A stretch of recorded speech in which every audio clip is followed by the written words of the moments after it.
தெரிஞ்சோ தெரியாமையோ ரன்வீர் பேசின பேச்சுக்கு நான் உள்ளுக்குள்ளேயே ரொம்ப உடைஞ்சு போயிட்டேன்.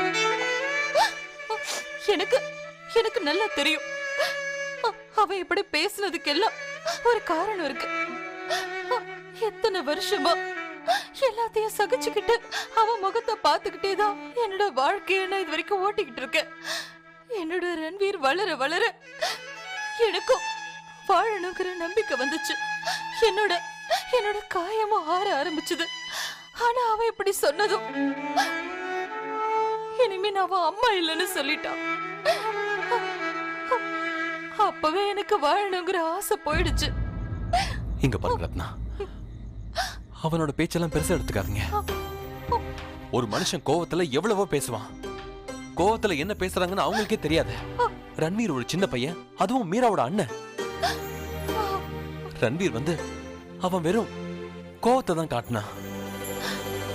ரத்னா, ரன்வீருக்கு உங்களுடைய தேவை கண்டிப்பா இருக்கு, அப்புறம் என்னைக்குமே இருக்கு.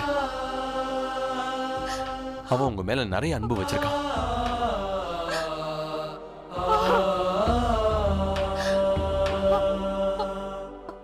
என் மேல வெறும் ரன்வீர் மட்டும் கோவமா இல்ல, அத்தையும் கோவமா தான் இருக்காங்க. அவங்களோட பார்வையிலயும் நான் தப்பானவளா தெரியறேன். அதனாலதான் இன்னைக்கு எனக்கு இவ்வளவு கஷ்டமா இருக்கு. எனக்கு என்ன பண்ணணும்னு தெரியாம போயிடுச்சு. இந்த குழப்பத்துலதான் எல்லாரையும் விட்டு தூரமா போகணும்ன்ற முடிவுக்கு வந்திருக்கேன். நான் ஒரு கோழையா மாறிட்டேன். இல்ல ரத்னா, நீங்க கோழை இல்ல. அட, உங்களை மாதிரி வரணும்னா ஒவ்வொரு ஆம்பளையும் 7 ஜென்மம் எடுக்கணும். நீங்க பொம்பளைங்க எல்லாருக்கும் ஒரு வழிகாட்டி. ஆனா நீங்க உங்களை பலகீனமா நினைச்சு இந்த முடிவுக்கு வந்திருக்கீங்க. ரத்னா, நீங்க எவ்வளவு சோதனைகளை கடந்து வந்திருக்கீங்க. எல்லாரை விட வித்தியாசமானவங்கன்னு நிரூபிச்சிட்டீங்க. கஷ்டங்களை எல்லாம் விலக்கி தனக்கான வழியை தானே தேடிக்கிட்ட ரத்னா எங்க போயிட்டாங்க? உங்க வாழ்க்கையில நீங்க தளர்ந்து போகல, நீங்க வாழ்க்கைய வாழ கத்துக்கிட்டீங்க. தனியா இருந்து வீட்டையும் பாத்துக்கிட்டீங்க, வயலையும் பாத்துக்கிட்டீங்க. ஆனா என்னைக்குமே வருத்தப்பட்டது இல்ல. உங்க மேல உங்களுக்கு நிறைய நம்பிக்கை இருந்தது.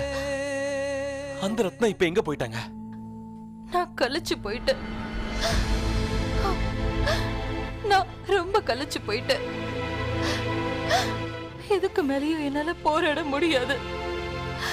இப்ப நான் ரொம்ப பலகீனமானவள ஆயிட்டேன். இல்ல ரத்னா, நீங்க அப்படி பேசக்கூடாது. உங்க பசங்களுக்காக, உங்க அத்தைக்காக, ரொம்ப முக்கியமா உங்களுடைய நாட்டாமைக்காக உங்க போராட்டம் சாதாரணமானது இல்லைன்னு எனக்கு தெரியும்.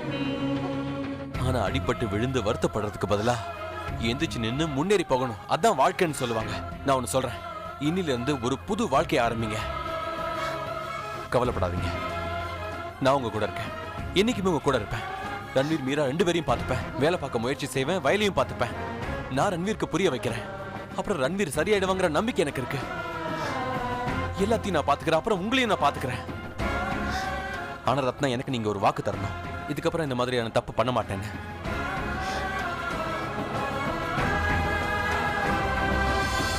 ஒருவேளை நீங்களே கேட்காட்டியும் நானே உங்களுக்கு வாக்கு கொடுக்கிறேன். இதுக்கப்புறம் இந்த மாதிரி ஒரு தப்ப நான் பண்ண மாட்டேன், என்னைக்கும் பண்ண மாட்டேன்.